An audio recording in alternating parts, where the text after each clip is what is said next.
Balinator. Balinator's not a coffee beer. Don't buy this beer because you like coffee beers. If you like somebody else's coffee beer, definitely don't buy these.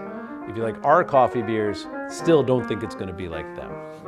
This beer is completely born of the synergy with Greg from Fair Mountain. If you know our regular coffee series or our SS Yirgacheffe beer, we do those with Greg. And Greg's taught me a lot about drinking coffee, and some of my favorite days are spent drinking coffee with him. Well, I was over there cupping, and we were drinking this Bali coffee he brought in, and he was talking about blueberry tones and cherry tones and milk chocolate tones. And I was getting them. To me, they more registered as the dried version of those, like cherry raisins or blueberry, dried blueberries. And it occurred to me while I was doing it that the aromatics of this coffee were exactly the aromatics of a perfect Doppelbock, where you have those raisins and that little bit of chocolate and all those tones.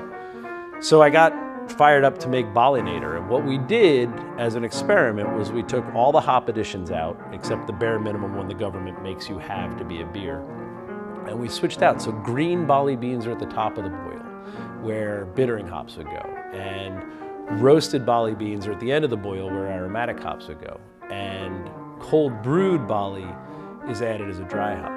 And ultimately, it shouldn't taste more like coffee than Doppelbock, and it shouldn't taste more like Doppelbock than coffee. What we're looking for here is where those aromatics cross. So you get this rich, winter, big, pretty lager with all these dried fruit tones and light chocolate bits. And if it worked perfectly, and I think it kind of did, it's neither Doppelbock nor coffee, but it's Balinator. Give it a try and tell me what you think.